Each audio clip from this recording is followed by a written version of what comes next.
कैसे हैं आप लोग? बहुत बढ़िया कि बढ़िया? तो 5 साल पूरे हो गए। कैसे बीते? कैसे बीते? अच्छे बीते। खूब काम किया 5 साल, बड़ी मेहनत करी, रात दिन 24 घंटे पूरी लगन के साथ किया, पूरी ईमानदारी के साथ किया। आपने इतनी बड़ी जिम्मेदारी दी थी। स्कूल, अस्पताल, बिजली, पानी, सीसीटीवी कैमरे, महिलाओं की सुरक्षा, महिलाओं के लिए फ्री यात्रा, बुजुर्गों की तीर्थ यात्रा, बहुत काम किए। इतनी बड़ी लिस्ट है, मैं भूल जाता हूं सारे काम। सबसे बड़ी बात यह है, 5 साल में हर परिवार के, दिल्ली के जितने लोग हैं, हर परिवार का मैंने कोशिश की बड़ा बेटा बन के आपके परिवार की जिम्मेदारी संभालने की। एक बड़े बेटे की क्या जिम्मेदारी होती है? घर का बिजली का बिल आए तो बड़ा बेटा भरेगा। मैंने भरे नहीं भरे, सबके बिल भर दिए नहीं भर दिए? सबका 0 आ रहा होगा बिल। बड़े बेटे की जिम्मेदारी होती है, पानी का बिल आए तो बड़ा बेटा भरेगा। मैंने भर दिए नहीं भर दिए सबके पानी के बिल? पहले तो ये बताओ, बिजली के बिल 0 किस किस के आ रहे हैं? हाथ खड़े कर दो। वो खड़े वाले भी कर दो जो खड़े हैं, सबके 0 आ रहे हैं।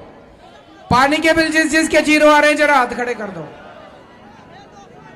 फिर बड़े बेटे की जिम्मेदारी होती है, घर में जितने छोटे बच्चे हैं उन सबको अच्छे स्कूल में भेजना, अच्छी शिक्षा का इंतजाम, अच्छा पढ़ाई करवाना।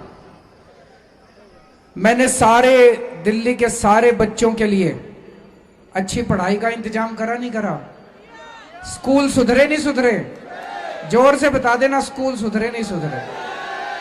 सबके बच्चों के लिए अच्छी पढ़ाई का इंतजाम करा। फिर बड़े बेटे की जिम्मेदारी होती है, घर में कोई बीमार हो जाए तो उसके इलाज का इंतजाम करना।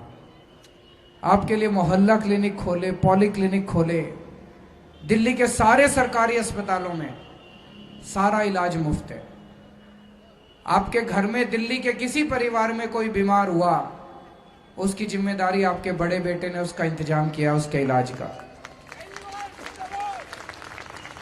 फिर बड़े बेटे की जिम्मेदारी होती है मां बाप को तीर्थ यात्रा करा के लाना। तीर्थ यात्रा करने का भी पुण्य होता है, कराने का भी पुण्य होता है। अभी तक 40,000 बुजुर्ग हमारे तीर्थ यात्रा कर चुके हैं, और वो आके ऐसी ऐसी दुआएं देते हैं, ऐसा ऐसा आशीर्वाद देते हैं।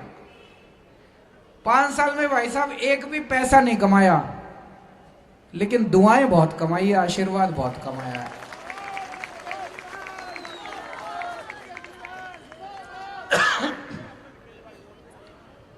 अब अगले 5 साल और बहुत सारे काम करने हैं।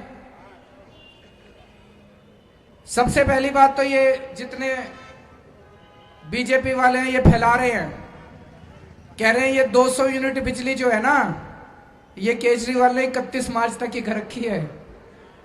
ये अगली बार आए तो इनको कह देना, जब तक हमारा केजरीवाल मुख्यमंत्री है बिजली फ्री रहेगी।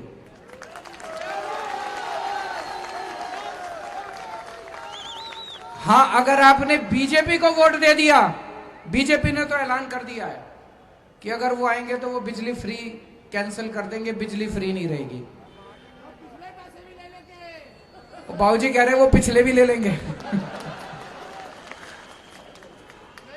दूसरा, ये लोग अफवाह फैला रहे हैं कि महिलाओं की यात्रा जो है ये बस चुनाव के टाइम करी है, 31 मार्च के बाद ये खत्म हो जाएगी।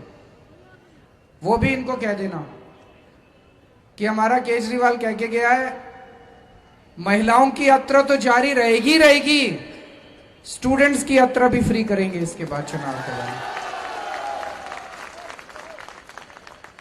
इसके बाद अपने को यमुना साफ करनी है नहीं करनी? यमुना साफ मिलके करेंगे सारे जने। मैंने इसकी पूरी प्लानिंग करी है। इसमें 4 नाले बहते हैं यमुना में, उन चारे नालों की, बड़े बड़े नाले हैं, उनकी सफाई करा दी और उसके ऊपर हम बड़े बड़े एसटीपी प्लांट लगाने वाले हैं, तो यमुना साफ हो जाएगी। मेरा आपको वादा है। आप में से पता नहीं कितने लोग गंगा जी नहा के आए हैं, लेकिन सारों को ले जाके मैं यमुना जी में डुबकी लगवा दूंगा अगले चुनाव में। मैं भी चलूंगा आपके साथ, मैं भी आपके साथ चलूंगा। उसके बाद आपने को दिल्ली साफ करनी है। दिल्ली बहुत गंदी हो गई, चारों तरफ कूड़ा ही कूड़ा, मलबा ही मलबा। ये एमसीडी की जिम्मेदारी है। मनोज तिवारी, मेरे को याद है पिछले एमसीडी चुनाव के पहले कह के गया था, मनोज तिवारी जी ने कहा था कि एमसीडी चुनाव के 3 महीने बाद मैं पूरी दिल्ली साफ कर दूंगा। उनसे तो हो ही नहीं, अब हम करेंगे, चिंता ना करो। इसकी भी प्लानिंग करी है। दिल्ली देश की राजधानी है, राजधानी जैसे दिखनी चाहिए, जैसे लंदन दिखता है, जैसे पेरिस दिखता है, जैसे टोक्यो दिखता है, जैसे दूसरे देशों की राजधानी है, अपनी भी राजधानी को साफ सुथरा करेंगे, चमकाएंगे, इसको हरा भरा करेंगे। ये नालियां बहती हैं, सीवर बहता है, इसको सबको साफ करेंगे। 5 साल पहले मैंने जितने वादे करे थे सारे पूरे कर दिए, उल्टे जितने करे थे उससे 2 फालतू ही कर दिए। अभी भी जितनी बातें मैं कह के जा रहा हूं नोट कर लेना, अगली बार सारी बातें पूरे करेंगे। इसके अलावा प्रदूषण कम करना है, प्रदूषण बहुत हो गया, इसको भी कम करेंगे। बसें खूब लेके आ रहे हैं हम लोग, ट्रांसपोर्ट व्यवस्था ठीक करनी है। लगभग 11,000 बसें सड़क पे उतारेंगे, मेट्रो का विस्तार करेंगे। बसों में अभी हमने बस मार्शल लगाए हैं महिलाओं की सुरक्षा के लिए।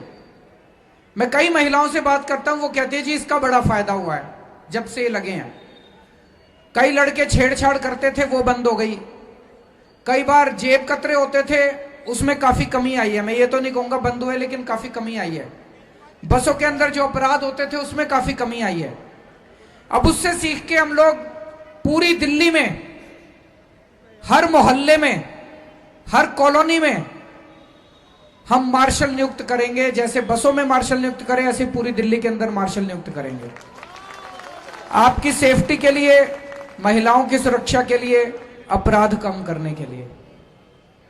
तो इस तरह की बहुत सारी प्लानिंग करी है हम लोगों ने। जितनी कच्ची कॉलोनियां हैं, सभी कच्ची कॉलोनियों में मेरी 7 बातों की गारंटी दे रहा हूं, 7 चीजों की। सारी कच्ची कॉलोनियों में गली, नाली, सड़क, सीवर, पानी, सीसीटीवी कैमरे और मोहल्ला क्लिनिक, ये 7 चीजें दिल्ली की सारी कच्ची कॉलोनियों में करा दूंगा। 1797 कॉलोनियां हैं, 1281 कॉलोनियों में करवा दिया मैंने। 500 कॉलोनियां बची हैं, उसमें भी अगले साल 1.5 साल में हो जाएगा। ये 7 काम हो जाएंगे सारे।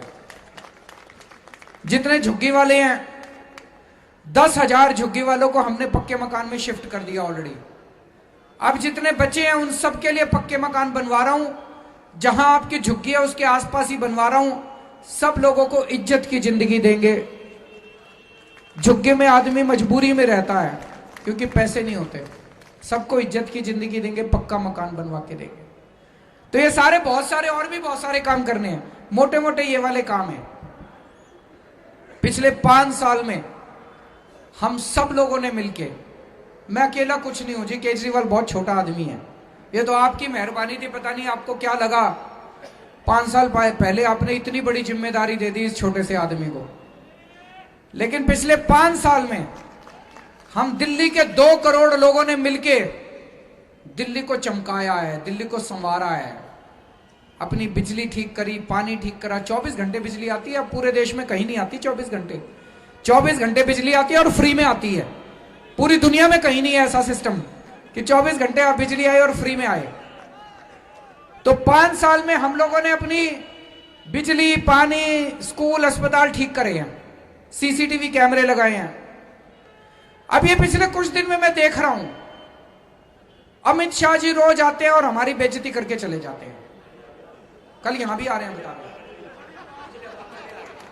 कल बता रहे हैं यहीं आ रहे हैं, इसी स्टेज पे आ रहे हैं। रोज आके बेइज्जती करके चले जाते हैं। अभी 3-4 दिन पहले आए, बोले केजरीवाल ने कहा था मैं सीसीटीवी कैमरे लगवाऊंगा। बोले मैं 2 दिन से दूरबीन लेके देख रहा हूं पूरी दिल्ली में, मुझे सीसीटीवी कैमरे नहीं दिखे। मैं आपसे पूछना चाहता हूं, सीसीटीवी कैमरे लग रहे हैं नहीं लग रहे आपके यहां? तो झूठ बोल रहे हैं कि नहीं बोल रहे? यह शोभा देता है गृह मंत्री को इस तरह से खुलेआम झूठ बोलना। और इस बात से जनता को गुस्सा आ रहा है। मजे की बात यह कि वो जिस स्टेज से बोल रहे थे, मैं कैसे लाजपत नगर में था, लाजपत नगर के जिस स्टेज से बोल रहे थे कि कोई सीसीटीवी कैमरे नहीं लगे, उसके ऊपर ही 3 कैमरे लगे पड़े थे। वहां की आरडब्ल्यू वालों को इतना गुस्सा आया, अगले दिन उन्होंने सीसीटीवी कैमरे की रिकॉर्डिंग अमित शाह जी की उनके घर भेज दी। बोले जी जो कल आप भाषण दे रहे थे और कह रहे थे सीसीटीवी कैमरे नहीं लगे, इसके रिकॉर्डिंग देख लो। केजरीवाल ने पूरी दिल्ली में सीसीटीवी कैमरे लगा दिए हैं। फिर अभी 2 दिन पहले आए, बोले दिल्ली की पढ़ाई बहुत खराब है, दिल्ली में बच्चों की पढ़ाई बहुत खराब है। भाई साहब, इस साल दिल्ली के सरकारी स्कूलों के नतीजे 96% आए हैं, 96% नतीजे। हमारे 96%, 96% बच्चे पास हो गए। भारत के इतिहास में 70 साल में किसी भी पार्टी की सरकार ने कहीं भी पूरे देश में सरकारी स्कूलों के नतीजे 96% नहीं आए, 96% नहीं आए। ये केजरीवाल ने नहीं करा, हमारे बच्चों का कमाल है। मैंने पढ़ाई थोड़ी करी थी, हमारे बच्चों ने पढ़ाई करी थी, हमारे बच्चों ने मेहनत करी थी, रात रात भर पढ़ाई करी थी। उन बच्चों के माँ बाप ने रात रात भर उन बच्चों को पढ़ाया था, उनके टीचर्स ने पढ़ाया था, टीचर्स ने मेहनत करी थी, तब 96% नंबर आए थे। इस साल हमारे 450 से ज्यादा सरकारी स्कूलों के बच्चे, 450 से ज्यादा बच्चे आईआईटी का पेपर पास करा उन्होंने। आईआईटी, जिनको नहीं पता, आईआईटी देश के सबसे बड़े इंजीनियरिंग के इंस्टीट्यूट है। मैं आईआईटी से पढ़ा हुआ हूं, मैं भी इंजीनियर हूं। बहुत मेहनत करनी पड़ती है आईआईटी पास करने के लिए। ऐसे ही नहीं होता, पूरे देश में 15 लाख बच्चे बैठते हैं आईआईटी के लिए और 3000 बच्चे पास होते हैं। उन 3000 में 450 बच्चे हमारे दिल्ली सरकारी स्कूलों के थे। बड़ी बात है कि नहीं है? 450 बच्चे इंजीनियरिंग, बड़े बड़े इंजीनियर बनेंगे, हमारे वकील बनेंगे, डॉक्टर बनेंगे हमारे सरकारी स्कूलों के बच्चे। परसों अमित शाह जी आए, बोले कि दिल्ली के स्कूलों की पढ़ाई अच्छी नहीं है। मेरे को कई पेरेंट्स के फोन आए, बोले जी हमको गुस्सा आ रहा है, टीवी के ऊपर देख रहे हैं, ये कह रहे हैं कि स्कूलों की पढ़ाई अच्छी नहीं है। बोले जी हम मेहनत कर रहे हैं, हम पढ़ाई कर रहे हैं, हम इतनी अच्छी पढ़ाई कर रहे हैं। तो रोज आते हैं, कुछ भी बोल के दिल्ली वालों का अपमान करके चले जाते हैं। उनकी नीयत अच्छी नहीं है, सही बात है। हैं जी,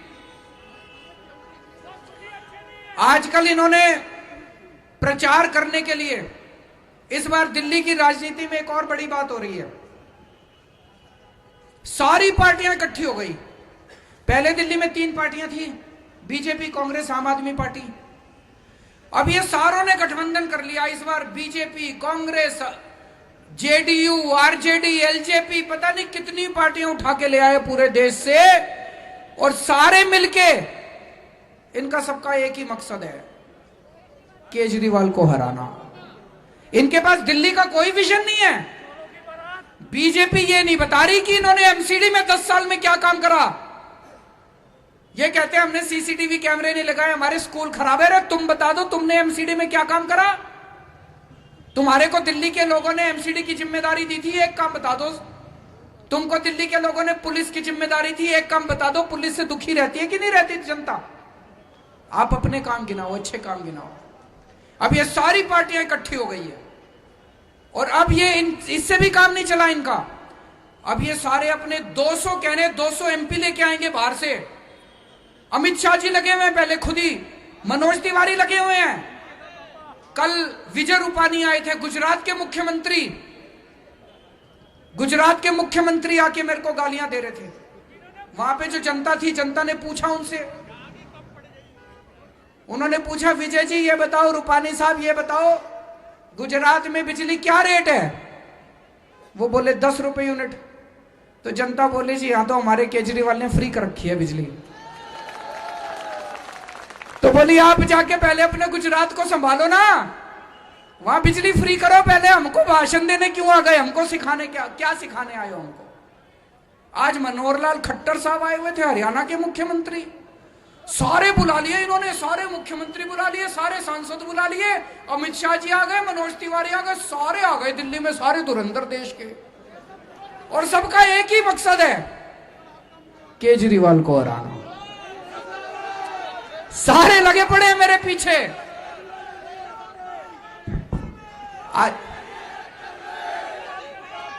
आज खट्टर साहब आए, खट्टर साहब से जनता ने पूछा, जनता बोली जी हरियाणा में कितने घंटे बिजली आती है रोज, वो बोले जी 10 घंटे। बोले हमारे केजरीवाल ने तो 24 घंटे बिजली कर रखी है दिल्ली में। तो बोले आप जाओ अपने हरियाणा, पहले हरियाणा में जाके बिजली ठीक करो, फिर यहां पे आना।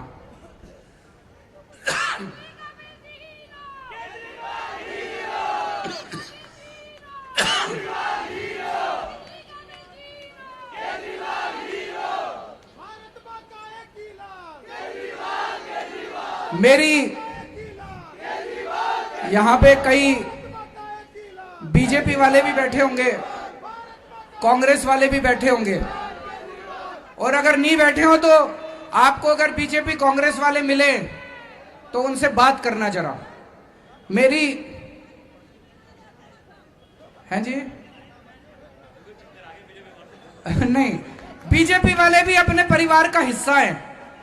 मैंने 5 साल में कभी किसी के अंदर भेदभाव नहीं करा। मेरे को किसी ने वोट दिया कि नहीं दिया, लेकिन एक बार जब मैं मुख्यमंत्री बन गया तो मैं सबका मुख्यमंत्री हूं, बीजेपी वालों का भी हूं, कांग्रेस वालों का भी हूं, आम आदमी पार्टी वालों का। 5 साल मैंने सबका काम करा है। मेरे पास कोई बीजेपी वाला आया, उसका भी काम करा। हमने स्कूल बनवाए, अच्छे स्कूल बनवाए, उसमें बीजेपी वालों के बच्चे भी पढ़ते हैं, कांग्रेस वालों के भी पढ़ते हैं। अस्पताल बनवाए, उसमें बीजेपी वालों के भी पढ़ते हैं, कांग्रेस वालों के भी पढ़ते हैं। तो मैं बीजेपी और कांग्रेस वालों से एक बात कहना चाह रहा हूं, हाथ जोड़ के। मैं आपको अपनी पार्टी छोड़ने को नहीं कह रहा, आप अपनी पार्टी में रहो, लेकिन इस बार वोट सारे जने झाड़ू पे दे देना। आप पूछोगे क्यों? वो इसलिए कि भाई साहब हमारे दिल्ली के स्कूल और अस्पतालों का बहुत बुरा हाल था, बहुत बुरा हाल था। 5 साल में बहुत मेहनत करके ठीक किए हैं हमने, बहुत मेहनत करी है, तब जाके ये ठीक हुए हैं। 70 साल में भारत के इतिहास में किसी भी पार्टी की किसी भी सरकार ने किसी भी राज्य में स्कूल अस्पताल ठीक नहीं करे थे, हमने ठीक करे हैं। अब अगर आपने दूसरी पार्टी को वोट दे दिया तो ये फिर खराब हो जाएंगे। मैं अपने लिए वोट नहीं मांगने आया, दिल्ली की तरक्की के लिए, देश की तरक्की के लिए, अपने स्कूल अस्पतालों के लिए, आपके बच्चों के भविष्य के लिए, आपके परिवार के स्वास्थ्य के लिए इस बार झाड़ू पे सारे जने वोट दे देना। अपनी अपनी पार्टी को भूल के, पार्टी को भूल जाना।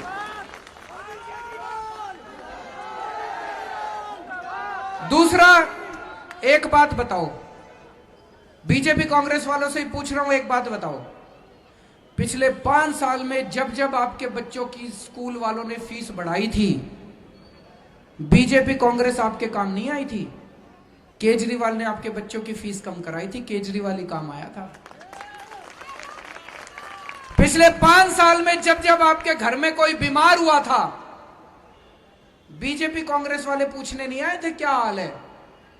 केजरीवाल ने आपके परिवार वालों का इलाज करवाया था, इलाज का इंतजाम करा था, केजरीवाल काम आया था।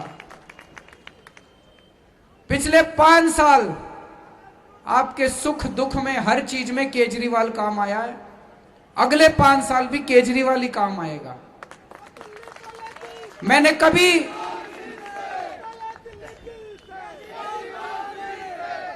कभी बीजेपी कांग्रेस वालों के साथ सौतेला व्यवहार नहीं किया। आपको अपने परिवार का हिस्सा माना है, और एक बार ही आपको अपना परिवार मान लिया तो फिर रिश्ता निभाना मेरे को भी आता है। आप साथ दो ना दो, मैं हमेशा आपके साथ रहूंगा। मेरे को कल थोड़ा सा दुख हुआ, थोड़ा सा नहीं, बहुत दुख हुआ कल। और आप सारे मेरे परिवार का हिस्सा हो तो परिवार वालों को ही बता सकता हूं, और बाहर जाके किसको बताऊंगा। कल ये बीजेपी के नेता बोले केजरीवाल आतंकवादी है। बताओ, मैं आतंकवादी दिखता हूं? पिछले 5 साल में दिल्ली के हर बच्चे को मैंने अपना बच्चा माना है, हर बच्चे को अपना बच्चा मान के उसकी पढ़ाई का इंतजाम कराया है। मैं आतंकवादी हूं? पिछले 5 साल में किसी के घर में कोई बीमार हुआ, उसके इलाज का इंतजाम कराया है। बीजेपी वाले कहते हैं केजरीवाल आतंकवादी है। मैं कोई बुजुर्गों के लिए तीर्थ यात्रा कराई, बुजुर्गों को तीर्थ यात्रा कराने वाला आतंकवादी होता है? और जितने अपने दिल्ली के जितने सिपाही बॉर्डर के ऊपर लड़ते हैं, अगर कोई शहीद हो जाता है, आज तक किसी सरकार ने हमारे शहीदों का सुध नहीं ली।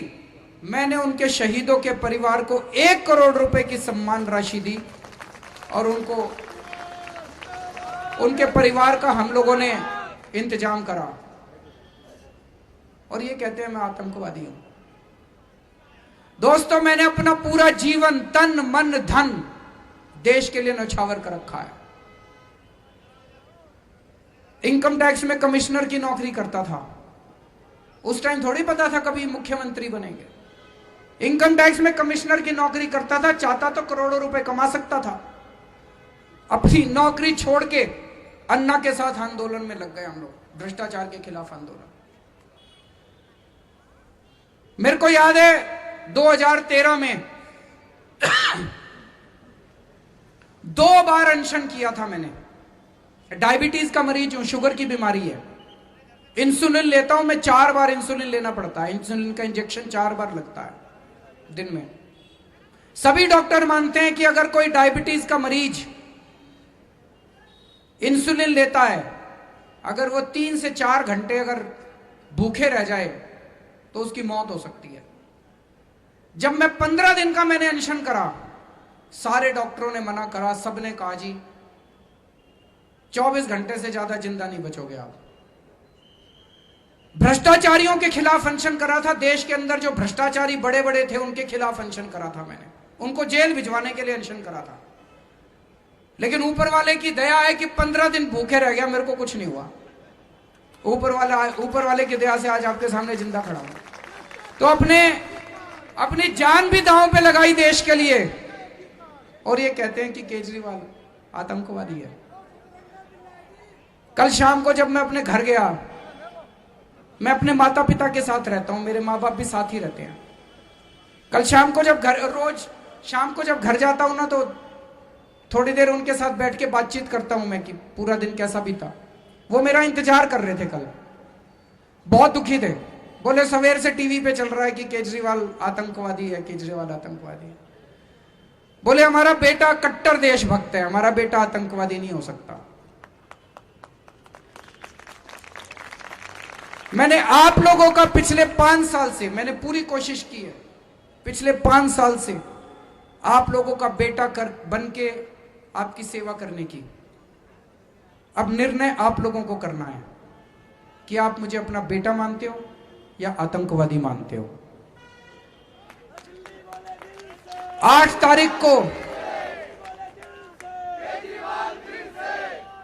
तारीख को जब वोट डालने जाओ, अगर आप मेरे को आतंकवादी मानते हो तो कमल का बटन दबा देना, और अगर आप मेरे को